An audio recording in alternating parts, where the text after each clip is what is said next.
صلی اللہ علیہ وسلم، صلی اللہ علیہ وسلم، صلی اللہ علیہ وسلم۔ سن 6 ہجری میں آن حضرت صلی اللہ علیہ وسلم بمائے صحابہ کرام کی تعداد 1400 تھی، مدینہ سے روانہ ہوئے عمرے کے ارادے سے۔ آن حضرت صلی اللہ علیہ وسلم نے صحابہ کو اعلان کیا مکہ المکرمہ جانا ہے عمرے کے لیے۔ اس موقع پر یہ 1400 صحابہ اکٹھے ہوئے۔ رسول اللہ صلی اللہ علیہ وسلم مدینہ سے باہر تشریف لاتے ہیں جس کا نام ذوالحلیفہ ہے، جو کہ مدینہ کی میقات ہے۔ عمرہ کرنے والے، حج کرنے والے وہاں سے احرام باندھتے ہیں۔ آن حضرت صلی اللہ علیہ وسلم نے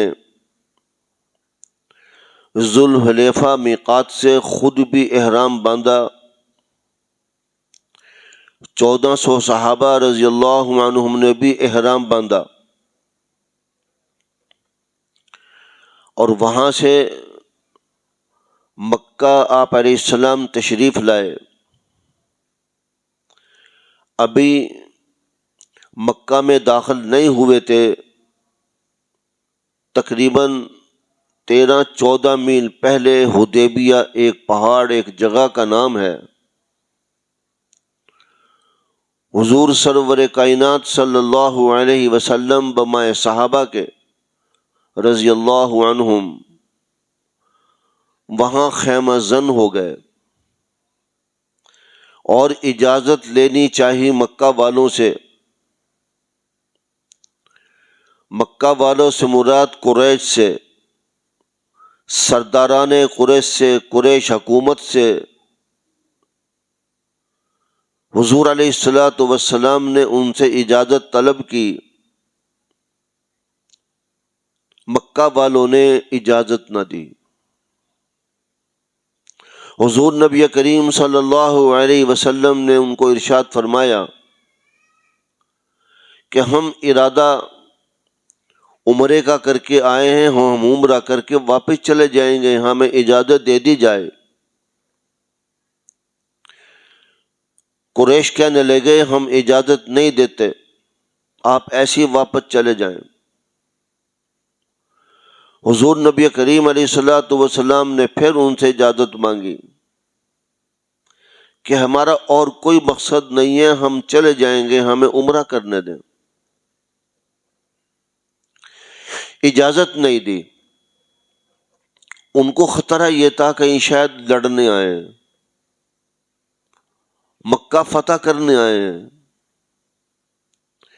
ان کو یاد تھا ہم نے رسول اللہ صلی اللہ علیہ وسلم کو مکہ سے نکالا ہے، صحابہ اور صحابیات رضوان اللہ علیہم اجمعین کو ہم نے مکہ سے نکالا ہے۔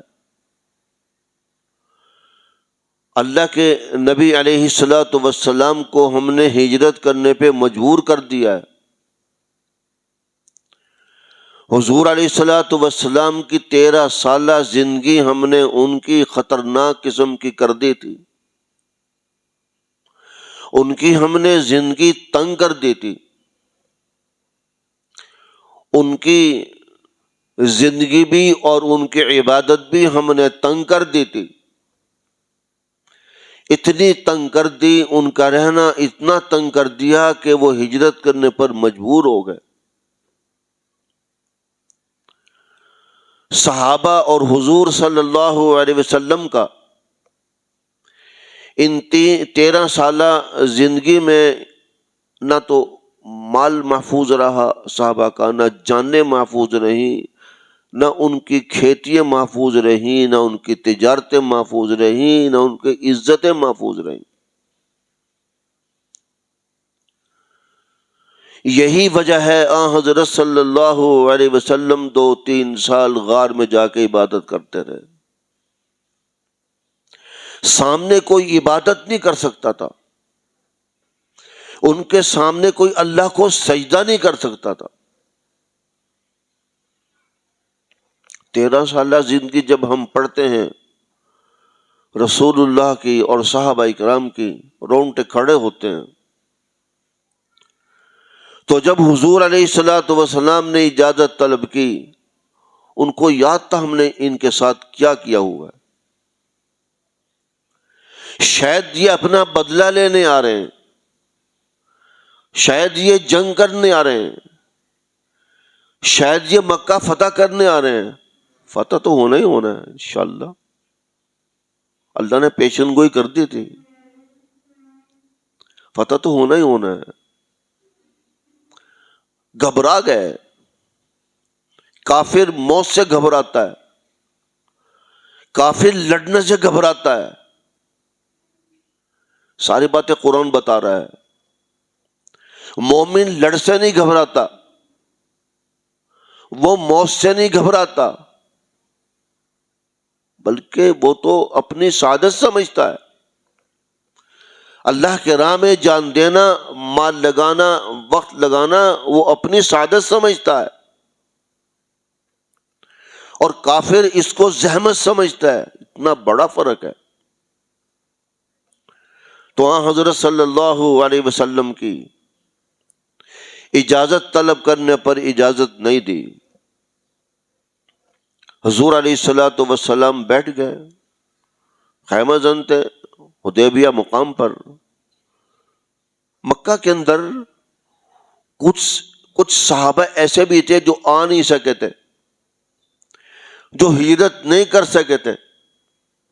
صحابیات بھی تھی، صحابہ کرام بھی تھے، مرد بھی تھے، عورتیں بھی تھیں، جن کو مشرکین نے، قریش نے نکلنے نہیں دیا۔ جو نکل گئے 100 نکل گئے، جو رہ گئے 100 رہ گئے۔ مکہ والوں نے جب حضرت صلی اللہ علیہ وسلم نے ہجرت فرمائی بمائے صحابہ کرام کے، قانون بنا دیا، اب اس کے بعد کوئی مکہ سے باہر نہیں نکل سکتا، کوئی باہر سے مکہ کے اندر آ نہیں سکتا۔ کافر بزدل ہوتا ہے۔ کوئی ایمان والا مکہ سے جائے اور جا کر ہمارے جو ہے وہ کاموں میں اور ہماری حکومت کے بارے میں اور ہمارے رہنے سہنے میں، قانون میں جا کر باہر بتائے اور وہ اس کا توڑ کریں، اس کے یہ خطرہ تھا۔ باہر سے آنے والا ہمارے ملک میں کوئی نقصان نہ کرے، اندر کی بات اندر رہے، باہر کی بات اندر نہ آئے۔ حضور نبی کریم علیہ الصلوۃ والسلام نے حضرت عثمان بن عفان رضی اللہ تعالیٰ عنہ کو مکہ کے اندر بھیجا کہ جاؤ، تمہارے مسلمان بھائی مکہ کے اندر موجود ہیں جو ہجرت نہیں کر سکے۔ مسلمان بھائی تو تھے، حضرت عثمان کے رشتہ دار بھی وہاں موجود تھے، اور صحابہ کرام کے بھی رشتہ دار موجود تھے، کہ جاؤ معلومات کر کے آؤ، حالات معلوم کر کے آؤ۔ مسلمان کافروں کے ملک کے حالات معلوم کرتے ہیں۔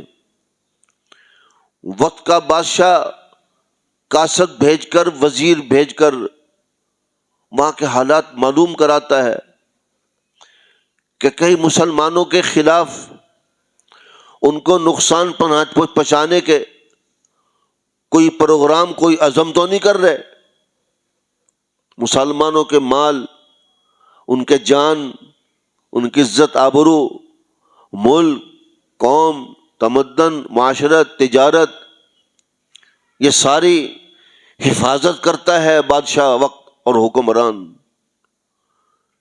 نہ تو قوم کو آنچ آئے، نہ ملک کو آنچ آئے، اور نہ مسلمانوں کی تجارت مال و جال میں آنچ آئے، اور نہ ہی مسلمانوں کے ایمان اور اسلام میں آنچ آئے. یہ ساری ذمہ داریاں حکمران پہ ہے. کافر مسلمان ملک پر کسی قسم کا نقصان نہ پہنچائے. نقصان تو دور کی بات ہے، میلی آنکھ سے بھی نہ دیکھے. کیوں دیکھ رہا ہے میلی آنکھ سے؟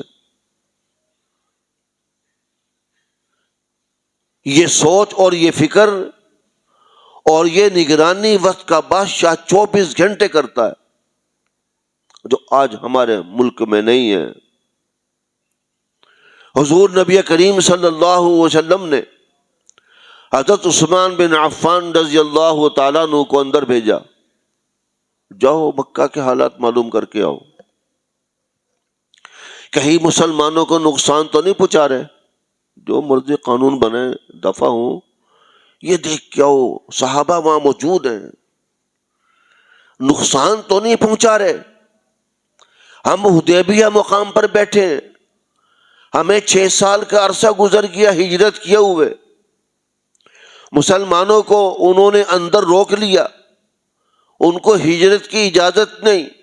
وہ ہجرت کرنا چاہتے تھے، اجازت مانگتے تھے، ہمیں بھی نبی پاک علیہ الصلوۃ والسلام کے قدموں میں جانے دو، ہمیں بھی مکہ سے ہجرت کرنے کی اجازت دے دو، ہمیں بھی نکلنے کی اجازت دے دو. کفار اجازت نہیں دیتے تھے، یہیں رہو. 6 سال کا عرصہ گزر گیا، کوئی معلوم نہیں ان کے ساتھ کیا گزر رہی ہے. اللہ کو معلوم ہے، یا ان مسلمانوں کو معلوم ہے جو مکہ میں رہ گئے.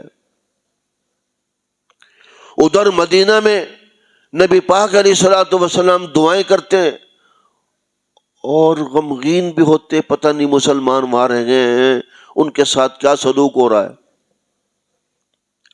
ادھر مکہ میں رہنے والے مسلمان پریشان ہیں، ہم نبی پاک علیہ السلام سے جدا ہو گئے ہیں. ان کا دیدار ہوتا تھا، ہم دیدار سے محروم ہو گئے. ہمیں ان کی معیت نصیب ہوتی تھی، معیت سے محروم ہو گئے. چہرہ انور دیکھتے تھے مکہ میں، آج ہم محروم ہو گئے. کسی طریقے سے چلے جائیں، جانے نہیں دیا. وہ تڑپ، وہ محبت مکہ میں رہنے والے مسلمانوں کو تھی. وہ محبت نبی پاک علیہ الصلوۃ والسلام کو ماں سے بھی زیادہ محبت ہے اپنی امت سے. امت تھی. ان وجوہات کی بنا پر حضرت عثمان بن عفان رضی اللہ تعالیٰ عنہ کو اندر بھیجا. آپ علیہ الصلوۃ والسلام نے یہ عمل کر کے مسلمان حکمران کو بتا دیا کہ تمہارے اندر اپنی رعیہ کی، اپنی قوم کی کتنی محبت، کتنی نگرانی ہونی چاہیے. یہ سبق دیا ہے، صرف واقعات نہیں ہوتے. اپنی امت کو سبق دیا ہے، اپنی امت کے آنے والے، قیامت تک آنے والے حکمرانوں، بادشاہوں کو سبق دیا ہے کہ دیکھنا مسلمان کو کافر سے تکلیف نہیں پہنچنی چاہیے، پہنچے تو خبر لینا. حضور نے فرمایا، بخاری شریف میں حدیث ہے، علیہ الصلوۃ والسلام فرمایا مسلمان کی محبت اور مثال دی آپ نے، فرمایا ایسے ہے جیسے ایک انگلی اور پورا جسم. ایک انگلی کو خراش پہنچتی ہے، تکلیف پہنچتی ہے، پورا جسم کو تکلیف پہنچتی ہے نہیں پہنچتی؟ آنکھ کو بھی، دل کو بھی، پاؤں کو بھی، پورا جسم چکنا ہو جاتا ہے. ایسے فرق ہے. مسلمان اگر مغرب میں رہتا ہے اور دوسرا مسلمان مشرق میں رہتا ہے، مشرق میں رہنے والوں کو تکلیف ہو رہی ہے تو مغرب میں رہنے والے کو، مسلمان کو تکلیف اسی طرح ہونی چاہیے. وہ اس کی مدد کرے، اس کی ہیلپ کرے، اس کی تکلیف کو دور کرنے کی کوشش کرے. ہاتھ سے کرتا ہے، 3 طریقے بتائے. ہاتھ سے کر سکتا ہے، جا کے ہاتھ سے تکلیف مٹائے، لڑے ان کے ساتھ جا کے. تجھے کون مار رہا ہے؟ میں آ گیا ہوں. تجھے کن سے تکلیف پہنچ رہی ہے؟ ہم آ گئے ہیں. تجھے کون تکلیف پہنچا رہا ہے؟ ہم آ گئے ہیں. ہاتھ سے کر سکتا ہے ہاتھ سے کرے، جا نہیں سکتا ہاتھ سے نہیں کر سکتا تو زبان سے کرے، زبان ہلائے، زبان استعمال کرے، اس کے دشمن کو زبان سے سمجھائے، زبان سے مدد کرے. زبان بھی نہیں ہلا سکتا، پیسہ خرچ کرے، مال خرچ کرے. جب تکلیف پہنچتی ہے تو انسان کو بے شمار ضرورتیں اس کے سامنے پیش آتی ہیں. آخری درجہ بتایا اللہ کے نبی علیہ الصلوۃ والسلام نے، تینوں نہیں کر سکتا ایسا معذور ہے تو دعا تو ضرور کرے، دعا تو ضرور کرے. فلسطین کے شہداء کا مسئلہ آپ یہیں سے سمجھ لیں. کن کن پہ کیا کیا ذمہ داری ہیں. مسلمان حکمران ممالک، اسلامی ممالک کے حکمرانوں پہ کیا ذمہ داری ہیں، ان کے وزراء پر کیا کیا ذمہ داری ہیں، مسلمانوں پہ کیا کیا ذمہ داری ہیں. مسلمان جہاں جہاں بھی رہتے ہیں خود ہی سمجھ لیں. یا ایھا الذین آمنوا قاتلوا الذین یلونکم من الکفار وليجدوا فیکم غلظہ.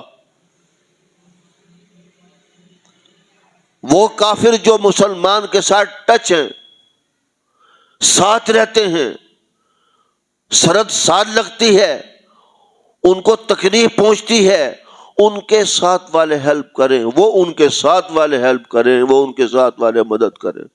قرآن کی آیت کا ترجمہ یہ ہے.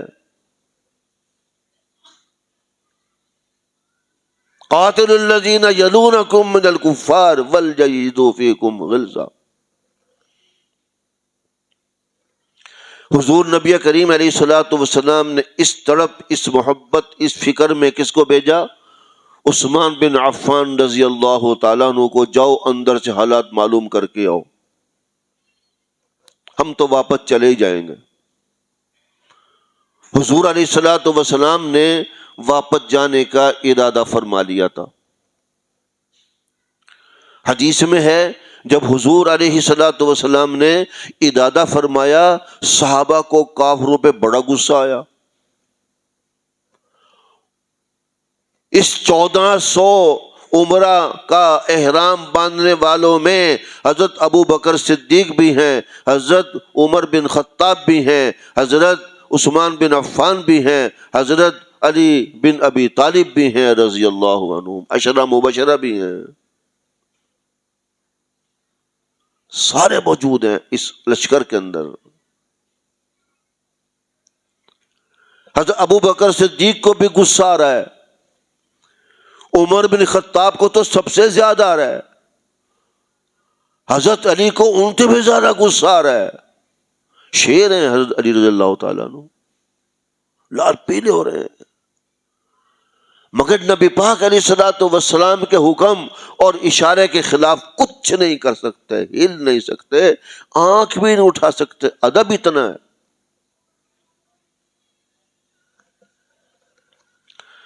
کچھ صحابہ نے زبان سے خدمت میں عرض بھی کر دی، یا رسول اللہ صلی اللہ علیہ وسلم، ان میں حضرت علی ہیں، حضرت عمر ہیں.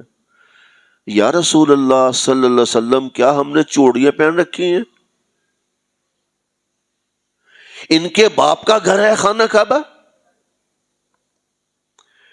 یا رسول اللہ، خانہ کعبہ تو مسلمانوں کا ہے،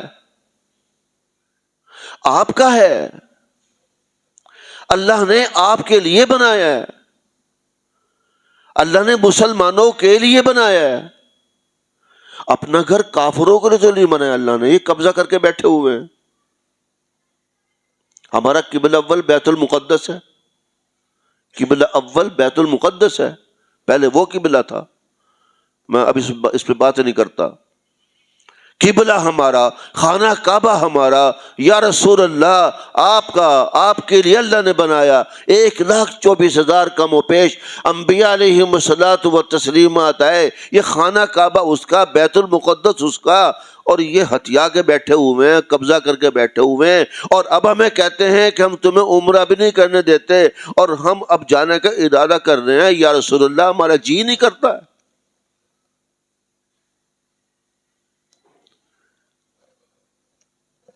آپ ہمیں اجازت دیں، تھوڑا سا اشارہ کریں، ہم اندر جاتے ہیں، دیکھتے ہیں ہم عمرہ کرتے نہیں کرتے۔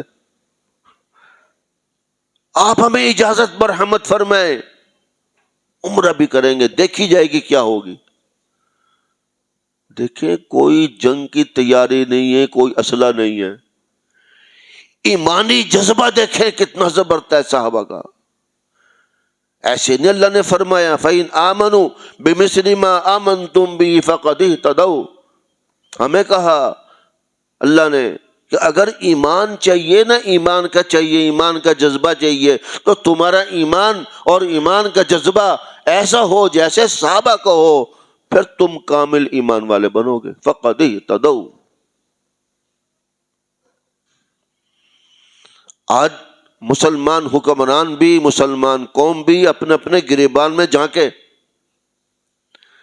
اپنے اپنے ایمان کو ہم دیکھیں، ہمارے اندر ایمان کتنا ہے۔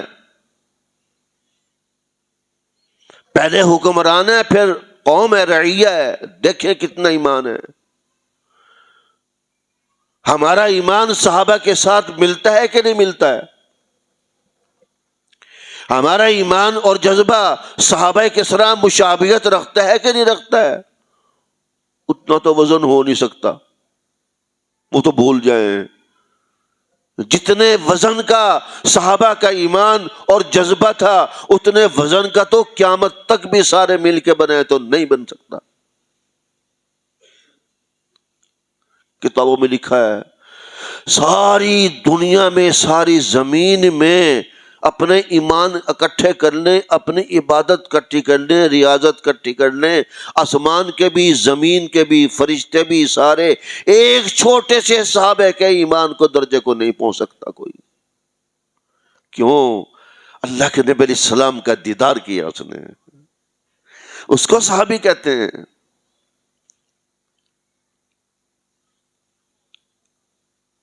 ایک چھوٹے سے صحابے کے ایمان کے وزن کو، درجے کو کوئی نہیں پہنچ سکتا۔ حضور نبی کریم علیہ الصلوۃ والسلام کا دیدار اتنا اونچا، جس صحابی نے ایمان کی حالت میں نبی پاک علیہ الصلوۃ والسلام کا دیدار کر لیا، اس کو صحابی کہتے ہیں۔ ایمان کی حالت میں، ایمان شرط ہے۔ کافروں نے دیدار کیا ہے، بدبختوں نے، بدقسمتوں نے، وہ صحابی نہیں کہلائیں گے، کافر کہلائیں گے۔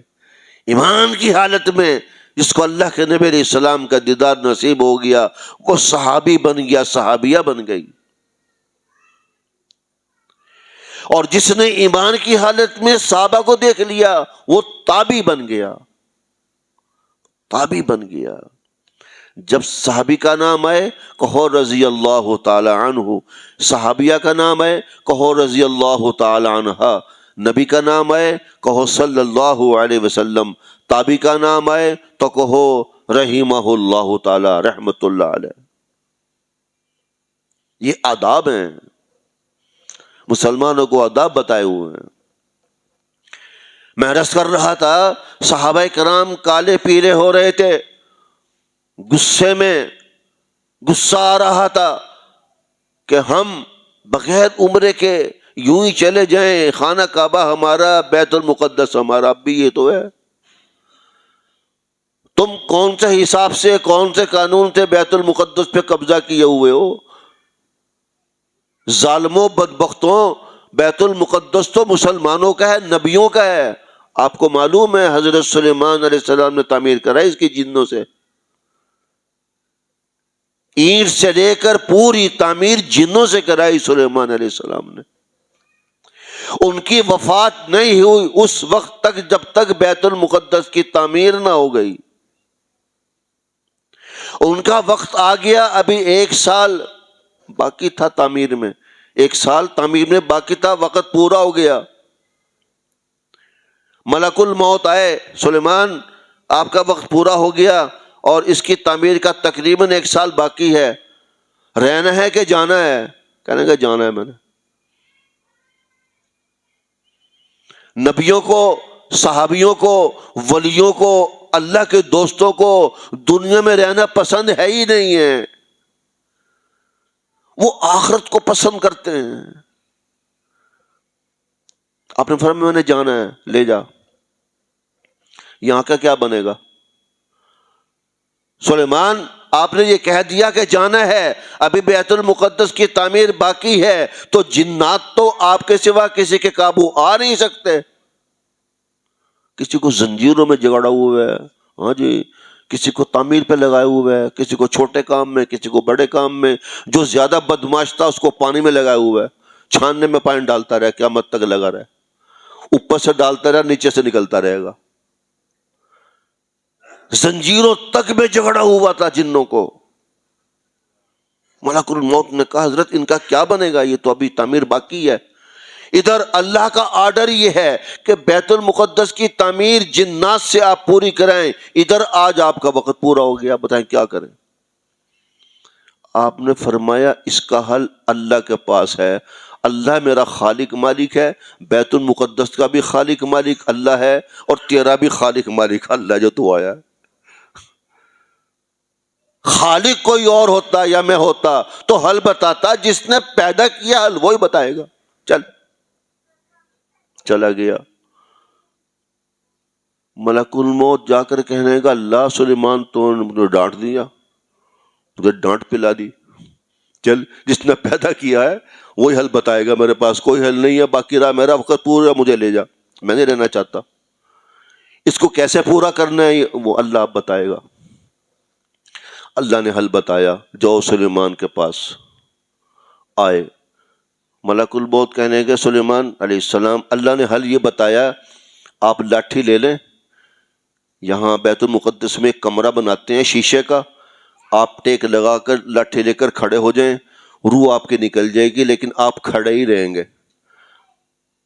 آپ کے رعب اور دبدبے سے آتے جاتے۔ اتنا رعب تھا سلیمان علیہ السلام کا، جن سامنے سے نہیں گزرتے تھے، سیٹ تک بج کھڑے لاٹھی ماریں گے، جیسے کاری کا روب ہوتا ہے نا، یہ کاری کو روب اللہ نے وہیں سے دیا ہے، بچہ ڈرتا ہے کاری سے، ان کے دل میں ڈرنا نہ ہو، یہ پتہ نہیں کیا کر کے چھوڑیں، یہ اینٹ شینٹ بجا دیں، ان کو 2 چپیڑے مارتے ہیں، اعتراض والے آ جاتے ہیں ماں باپ کرنے کے لیے، ان کو ٹھوکا ٹھاکی نہ رکھیں تو یہ قابو نہیں آ سکتے، یہ تو مسجد کو توڑ کے گھر لے جائیں۔ یہی حال تھا جنات کا۔ اللہ تبارک و تعالیٰ نے حل بتایا کہ جاؤ سلیمان کے پاس جاؤ، آئے، یہ بتا دیا کہ اللہ نے یہ حل بتایا، اللہ آپ نے فرمایا ٹھیک ہے، جب ہی کمرہ بنایا شیشے کا، لاٹھی عصا ان کو دی، کھڑا کر دیا، ٹیک لگا کے کھڑے ہو گئے، روح نکال دی، روح نکل گئی۔ اب فرشتے سمجھ رہے بابا جی کھڑے ہیں، یار کبھی تو یہ سوتے بھی تھے، سجدہ بھی کرتے تھے، کیا کھا لیا، یہ کھڑے ہی رہتے ہیں۔ سوچ سوچ میں 1 سال گزر گیا، اور جو کام تعمیر کا مشکل تھا وہ کرتے رہے، پوری ہو گئی تعمیر۔ اللہ تبارک و تعالیٰ نے اب جنوں کو بتایا، پورا رکوع ہے قرآن مجید میں واقع کا نا، ان کی لاٹھی میں اللہ نے ایک دمک لگا دی نیچے سے، دمک، وہ کھاتی رہی، جب سال پورا ہو گیا، تعمیر مکمل ہو گئی، اللہ نے اس لاٹھی کو نیچے سے توڑوا دیا دمک سے، لاٹھی ٹوٹی، آپ بھی دھڑام سے گر گئے۔ اب پتہ لگا جنات کو بابا جی فوت ہو گئے، شکر ہے ہماری پابندیاں ختم ہوئی۔ اب سارے جن کٹھے ہو گئے، کٹھے ہو کر دیکھنے لگے کہ یہ تو ہمیں بے وقوف بنا گئے تھے اور ہم ایسے ہی کھڑے رہے، اور ہم یہ تو ان کی تو وفات کبھی کی ہوئی ہے۔ لاٹھی کو دیکھے سائنس، یہ سائنسدان اب بنتے ہیں، سائنس تو کبھی کی چلی ہوئی ہے، سائنس سیکھی ساری قرآن حدیث سے ہی ہے، وہیں سے نکلی ہے۔ جنات کٹھے ہو گئے، کہیں گے تجربہ تحقیق کرتے ہیں یہ کتنی دیر پہلے فوت ہوئے تھے۔ جتنی دمک لاٹھی کو لگی تھی اتنی دمک انہوں نے ایک لکڑی کو لگائی اور تاریخ لکھ لی. جتنا دیر میں اس لکڑی کو دمک نے کھایا اتنا ہی مقدار میں اس لاٹھی کو کھایا تھا. تو تاریخ دیکھی تو 1 سال. جنات بھی سائنسدان ہیں. ہم سارے کام جنات میں ڈال دیتے ہیں. تو 1 سال تک ان کو اللہ تبارک و تعالی نے تو حل بتایا. اللہ تبارک و تعالی نے، میں عرض کر رہا تھا، بیت المقدس نبیوں کا، خانہ کعبہ نبیوں کا، بیت المقدس مسلمانوں کا، خانہ کعبہ مسلمانوں کا. بات اس طرف چل پڑی. حضرت عثمان بن عفان رضی اللہ تعالیٰ عنہ جب اندر گئے، تحقیق کرنے گئے تو حالات ٹھیک تھے، مسلمانوں کو تکلیف وغیرہ نہیں تھی. کافروں نے ایک شوشہ چھوڑا، قتل عثمان رضی اللہ تعالیٰ عنہ. عثمان شہید ہو گئے. عثمان شہید ہو گئے. شور مچا دیا، افواہ اڑا دی. حضور سرور کائنات صلی اللہ علیہ وسلم کو پتہ چلا، صحابہ کو پتہ چلا. صحابہ کرام بے چین ہو گئے. حضور نے ارشاد فرمایا بیٹھ جاؤ، بیٹھ جاؤ. آپ نے ارشاد فرمایا اگر یہ خبر سچی ہے، اگر عثمان کی یہ خبر سچی ہے تو عثمان کا بدلہ لیے بغیر اب میں بھی نہیں جاؤں گا. میرے صحابہ فکر نہ کریں، آپ ان سے نمٹ کے جائیں گے. یہ خبر ذرا میں تحقیق کر لوں صحیح. ابھی خبر کی تحقیق ہو رہی تھی. حضور صلی اللہ علیہ وسلم نے تمام صحابہ کو بیعت کیا ایک درخت کے نیچے. یہ درخت کیکر کا تھا. بیعت رضوان کہتے ہیں اس کو. بیعت رضوان مشہور ہے قرآن مجید میں، سورہ فتح میں. اب وہاں تشریف فرما ہوئے سارے صحابہ بیعت ہو گئے. بیعت علی الجہاد، بیعت علی الفرار، 2 لفظوں پہ بیعت ہوئی ہے کہ ہم پیچھے نہیں ہٹیں گے، ہم پیچھے نہیں ہٹیں گے. جہاد علی الموت، ہم شہادت دیں گے. جہاد، بیعت علی الجہاد. آپ جہاد کا اعلان کریں گے، ہم پیچھے نہیں ہٹیں گے. بیعت کی قسمیں 14 قسمیں بیعت کی. بیعت علی الاسلام بھی ہوتی ہے، بیعت طاعت بھی ہوتی ہے. تو بیعت جہاد علی الموت تھی ہے. آپ نے سب کو بیعت کیا. جب سب بیعت ہو گئے، حضور نے فرمایا صلی اللہ علیہ وسلم، صحابہ اب میں عثمان کو بیعت کرنے لگا ہوں. عثمان وہاں موجود نہیں ہے. حضور صلی اللہ علیہ وسلم نے، بخاری شریف میں حدیث ہے، وسلم نے دایاں ہاتھ اپنے بائیں ہاتھ پہ رکھا. اللہ اکبر.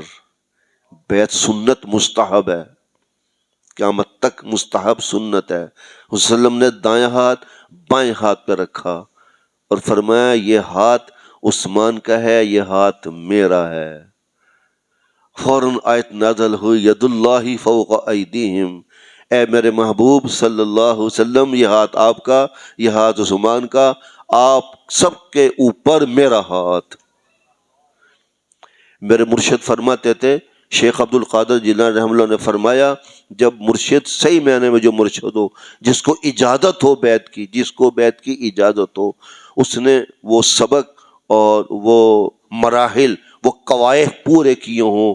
مرشد کے پاس بیٹھ کر قوائف ہوتے ہیں، وہ قوائف پتہ نہیں کب پورے ہوں.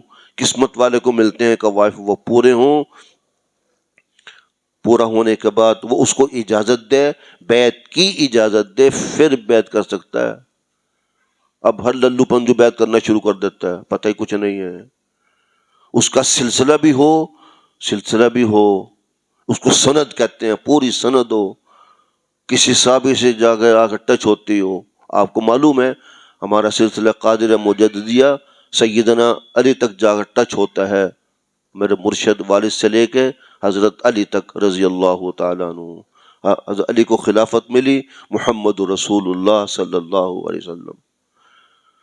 تو آپ نے فرمایا یہ علی کا ہاتھ ہے. اللہ نے قرآن کی آیت نازل فرمائی تم سب پہ میرا ہاتھ ہے، ید اللہ فوق ایدیہم. کتنے خوش نصیب ہیں عثمان بن عفان رضی اللہ تعالیٰ عنہ. فرمایا ذرا مجھے تحقیق کرنے دیں. تحقیق کی تو افواہ تھی، جھوٹ تھا. حضرت عثمان غنی رضی اللہ تعالیٰ عنہ تشریف لے آئے، عمرہ نہیں کرنے دیا. ہوا یہ، کافروں نے کہا، مشرکین نے یہ کہا کہ آپ ایسا کریں، ہم سے صلح کر لیں. صلح کیا کر لیں؟ اب آپ کو ہم عمرہ کرنے نہیں دیں گے، آئندہ سال کر لینا. یہ صلح ہوئی. وسلم نے صلح کو مان لیا، اللہ کے نبی السلام نے صلح کو مان لیا. صحابہ کو غصہ آ رہا تھا، ہم بغیر عمرے کے جا رہے ہیں، خانہ کعبہ ہمارا ہے، مسلمانوں کا ہے. آپ نے فرمایا کوئی بات نہیں، ماننے میں خیر ہے، اللہ کی ماننے میں خیر ہے. میں تمہارا قائد ہوں، میں نبی ہوں، ماننے میں خیر ہے. صلح کے لیے ادھر سے دو آ گئے، مشرکین کے دو ادھر سے آپ نے بٹھا لیے. لمبی بات ہے، مختصر بتا رہا ہوں میں آپ کو. حضور نے فرمایا لکھو بھائی. اپنا کاتب مقرر کیا حضور صلی اللہ علیہ وسلم نے حضرت سیدنا علی کو رضی اللہ تعالیٰ عنہ. تم میرے کاتب ہو، لکھو بھی. ما قاضى علیہ محمد صلی اللہ علیہ وسلم. مشرکین نے اعتراض کیا، آپ محمد رسول اللہ نہ لکھیں بلکہ محمد بن عبداللہ لکھیں. حضور نے فرمایا کیوں؟ کہنے کہ اگر ہم محمد رسول اللہ آپ کو مان لیں تو ہمارا آپ کی لڑائی ہے ہی نہیں ہے. ہم تو رسول اللہ مانتے نہیں ہیں، جھگڑا یہی ہے. رسول اللہ نہیں مانتے آپ کو، اللہ کے رسول نہیں مانتے. نبوت کا ختم نبوت کے منکر تھے، اور جو نبی کی نبوت کا منکر ہے وہ کافر ہے، کافر ہے. جھگڑا ڈال دیا. حضور نے فرمایا علیہ الصلوۃ والسلام، حضرت علی نے یہ لکھ دیا تھا محمد رسول اللہ، اس لکھے ہوئے پہ اعتراض کیا. حضور نے فرمایا علی امحا، اس کو مٹا دو، رسول اللہ کو مٹا کر بن عبداللہ لکھ دو. حضرت سیدنا علی رضی اللہ تعالیٰ عنہ عرض کرنے کے وسلم، میری ہمت نہیں پڑتی میں رسول اللہ کا نام کاٹوں.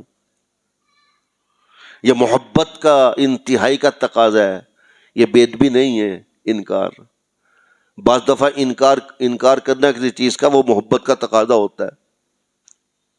حضور نے فرمایا اچھا قلم مجھے دو، میں مٹا کر میں لکھ دیتا ہوں. حضرت علی نے قلم حضور صلی اللہ علیہ وسلم کو دیا، آپ نے اس کو کاٹ کر بن عبداللہ لکھا. اب ٹھیک ہے؟ ہاں جی اب ٹھیک ہے. اس بات پہ صلح ہوئی. یہ سورہ فتح کی جو میں نے آیت پڑھی ہے نا، یہ مدینہ میں راستے میں پوری سورت نازل ہوئی ہے. حضرت صلی اللہ علیہ وسلم نے صحابہ کو راستے میں اور مدینہ میں جا کے پوری سورت سنائی. انا فتحنا لک فتحا مبینا، اخیر تک پوری سورت سنائی. فتح کا مطلب ہی ہے مکہ فتح. اس کے اندر پیشن گوئی تھی، آئندہ سال انشاءاللہ تم عمرہ کرو گے، پھر اس کے آئندہ سال پھر یہ مکہ المکرمہ فتح ہوگا. کافر ہوں، قریش مکہ ہوں، کفار مکہ ہوں، یہودی ہوں، کوئی بھی ہوں، اللہ ان کو دفع کر دے گا. یہ تمہارا مکہ، تمہارا خانہ کعبہ تمہیں واپس ملے گا. یہی ہوا سن 8 ہجری میں رسول اللہ نے اس کو فتح کیا صحابہ کرام کے ساتھ. اب بھی دعا کریں اللہ بیت المقدس ہمارا قبلہ اول ہے، اللہ اس کو آزاد فرما دے. دعا تو ہم کر سکتے ہیں اور کچھ نہیں کر سکتے، دعا تو ہم کر سکتے ہیں. صلی اللہ علیہ وسلم، صلی اللہ علیہ وسلم، صلی اللہ علیہ وسلم.